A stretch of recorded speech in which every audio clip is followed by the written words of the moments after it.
একটা সকালে বেশ ভালোই ডিউটি করার পরে এবার একটু রেস্ট করতে এককালে সাগরের পাড়ে আই পড়ছি।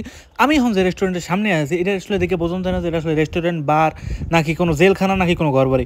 দেখতে পারবেন আর কিছুদিন পরে, আর মনে হয় বেশি দিন নাই, হয়তো 15-20 দিন আছে, তারপরে আসলে কিছু দৃশ্য দেখাইতে পারবো। তবে সাগরের পাড়ের দৃশ্য খুব বেশি একটা শেয়ার করতে পারবো না, কারণ সাগরের পাড়ের পোশাক আশাক বা সাগরের আশেপাশের পরিবেশটা খুব বেশি আমার কাছে পছন্দ হয় না। তো যাই হোক, এখানে আইয়া কতক্ষণ ধরে একটু বই রইলাম, অনেকক্ষণ আগেই এখানে আইসি, এবার একটু রেস্ট করার সময়। আর আমি যে এখানে চাকরি করি ওটার নাম হচ্ছে ধনান্তনীয়, অনেক সিল ঠিলের উপরে ছোটো করে গেলে দেখা আছে ওই যে পিছনে গেলেই পাউন্ড যাবে। আর এখন যেটা খারাপ হচ্ছে এটা আমার কোম্পানিতে, মানে আমি যে রিসোর্টের মধ্যে আছি এই রিসোর্টেরই একটা অংশ বলতে পারেন, একদম সাগরের পাশে আছে। কিছুদিন পর এই জায়গায় মনে করেন মানুষ হাজার হাজার মানুষ খাওয়া দাওয়া করবে, সাগরের পাশে হয়ে হয়ে থাকবে, কেউ ঘুমাই থাকবে, কেউ বই থাকবে, কেউ গল্প করবে, আবার কেউ খেলবে, বিভিন্ন মানুষ। তো এখন আমার খাওয়া দাওয়ার সময় গেছে, মূলত দুপুরবেলা যে সময়টা আমার দিছে এইটা আসলে খাওয়ার লেগে, কিন্তু আমি আসলে না খাইয়াই ভিডিও লইয়ে বইয়ে রয়েছি। দেখ ভিডিও করতে ভালো লাগে, ওই যে ছোটো কথা দেখতে পাইতেছেন টঙ্কেল ধান দেয়, ওইটার মধ্যে আসলে মানুষ বইয়ে থাকে। কি লেগে বইয়ে থাকে?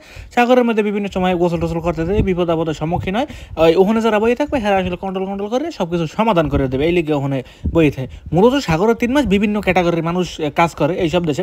যেমন কেউ ওই জায়গা নাইট, ওই কী কয় নাইট গার্ড না নাইট ডিউটি কী জানি এক পদ দেয়, রাত্রে এলে খারাই ঠারাই থাকে, ওইগুলো কেউ করবে। আবার কেউ দিনের বেলা ওই জায়গায় যারা সমুদ্রের মধ্যে গোসল করবে হ্যাঁ সব ঠিকঠাক আসেনি এইগুলো কেউ দেখবে। আবার কেউ পরিষ্কার দেখতে থাকবে। আবার কেউ ওই যে এই যে সাগরের পাড়ে ছাতা খাট এগুলো ঠিকঠাক আছে কিনা এই দায়িত্বে থাকবে। যাই হোক, এখন পর্যন্ত আমি কইতে পারি না যে আমি আসলে কোন দায়িত্বে থাকবো। সাগরের পাশে মনে হয় না আমার দেবে, আমার রিসোর্টের ভিতরে দেবে, যে এই জায়গায় আর কি টুরিস্ট আহে রিসিপশনের আশপাশে মনে হয় কোনো একটা দায়িত্ব দেবে, জানি না ওই জায়গা আসলে কী করতে হইবে এইটা কইবে মালিকে কিছুদিন পরে। আমরা আসলে এই জায়গায় যারা স্টাফরা আছি, যারা আসলে এই জায়গায় কাজবাজ করি, কেউ আসলে ঠিকঠাক নাই, কিছুদিন পর পাল্টায়, খালি নতুন নতুন কাজে মানুষ জয়েন করে, আবার আমাকে আগের জায়গায় পাঠায়, কেউ পরের জায়গায় পাঠায়, বিভিন্ন ক্যাটাগরির মানুষ এই জায়গায় আসলে খাটে, কম জানা যে কোন জায়গায় আসলে থাই।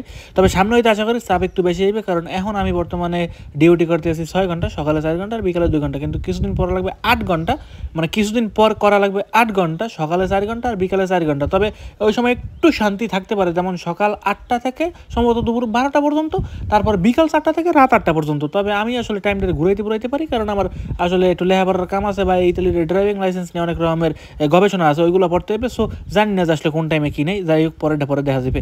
আর আজকে সাগরের পাড়ে বেশ ভালোই রোদ ছিল, আর রোদের মধ্যে এই জায়গায় যারা আসলে কাজবাজ করে এখন বর্তমানে কেউ নাই, এরা আসলে সবাই খাইতে লইতে গেছে কি একটু পরে আবার হেরাই ঠিকই পড়বে এখানে। তবে আশা করবো আর খুব বেশি দিন লাগবে না এই জায়গায় রেডি হইতে, খুব শীঘ্রই রেডি হয়ে যাবে।